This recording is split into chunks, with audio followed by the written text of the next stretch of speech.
اللہ کے ساتھ کسی کو شریک مت کرنا.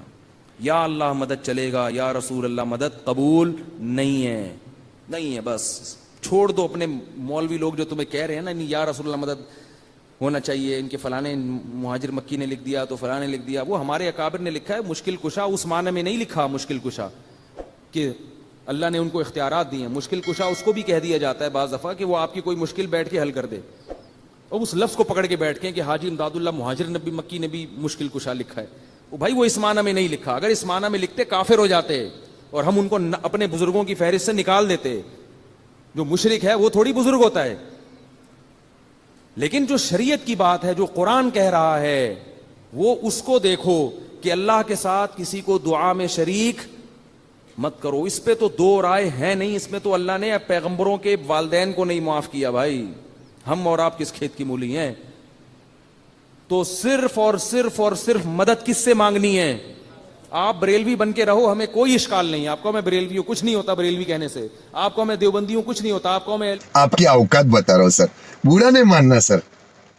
کی سلفیوں کی حکومت آئی جنہوں نے عشق رسالت مآب صلی اللہ تعالیٰ علیہ وسلم کے خلاف نہ جانے کتنی بکواس کی. لیکن مجھے اس وقت فخر ہوتا ہے جب مدینہ رسول جاتے ہیں اور دربار رسول کی جالیوں پر اندر جانے کا جو دروازہ ہے, اس دروازے کے تالے پر, چابی پر آج بھی امام بوسیری کا قصیدہ لکھا ہوا ہے. هو الحبیب الذی ترجا شفاعتہ لکل حول من الاحوال مقتحمی. پہلے تو دیواروں پر لکھا ہوا تھا قصیدہ, انہوں نے مٹایا کیونکہ ان کے عقیدے کے اعتبار سے شرک تھا. 700 سال پہلے آنے والے امام بوسیری نے جب پکار کر کے یہ کہا تھا, یا کرم الخلق مالی من الوذ بہ سواک عند حلول الحادث العممی. اے مخلوق میں سب سے اکرم رسول, تکلیفوں میں میرے پاس تمہارے سوا ہے کون؟ مصیبتوں میں آپ کے علاوہ میرے پاس کون ہے جس کی بارگاہ میں میں فریاد کروں تو میری فریاد کو پہنچے گا؟ اے رسول تمہارے علاوہ کون ہے؟ وَلَن يَضِيقَ رَسُولَ اللَّهِ جَاهُكَ بِي اِذَا الْكَرِيمُ تَجَلَّى بِاسْمِ مُنْتَقِمِ. امام بوسیری نے یہ قصیدہ کب لکھا تھا؟ اس کی تاریخ میں ہے. آپ جوان عالم دین, عاشق رسول, لیکن اچانک لقوے نے حملہ کر دیا. فالج کا اثر آ گیا. جب فالج آ جائے تو معلوم ہے جسم بیکار ہو جاتا ہے, بستر پر رہے. لقوے کے اثر سے ایسا کہ دوستوں نے دوستی چھوڑ دی. لوگ تو دور ہوتے ہی ہیں, بیماروں کے علاوہ, گھر والوں کے علاوہ کون رہے؟ یہ بیماری لمبی ہو گئی, ہاتھ پیر اٹھتے نہیں تھے.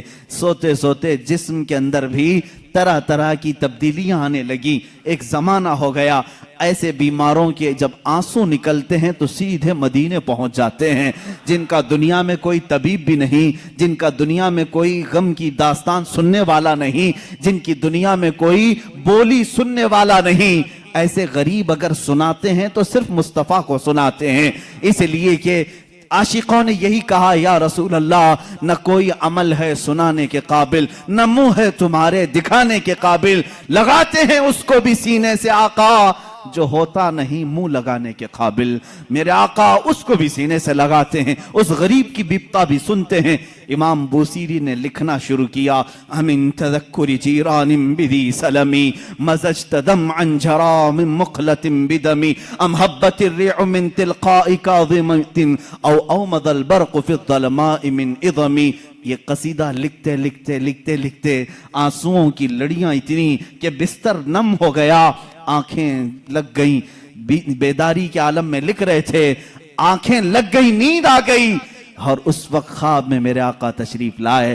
کہا اے بوسیری کیا تو نے مجھے یاد کیا ہے؟ جب بھی امتی درد دل سے یاد کرے میرے آقا تشریف لاتے ہیں. امام شرف الدین بوسیری لکھ رہے تھے قصیدہ کہاں سے؟ الحمدللہ منشی الخلق من عدمی ثم الصلاة علی المختار فی القدمی. یہاں سے آپ نے قصیدہ لکھا اور آپ فرماتے ہیں قصیدے کے شروع میں میں چاہتا تھا یہ لکھیں مولایا صلی وسلم دائما ابدا, لیکن مجھ سے دوسرا شعر فٹ نہیں ہوتا تھا, دوسرا مصرع بن نہیں پا رہا تھا. پورے شعر لکھ دیا, پہلا ہی شعر مکمل نہیں ہوا, سو گیا. خواب میں میرے آقا نے فرمایا بوسیری جو ہماری شان میں لکھے ہو ذرا سناؤ, ذرا سناؤ.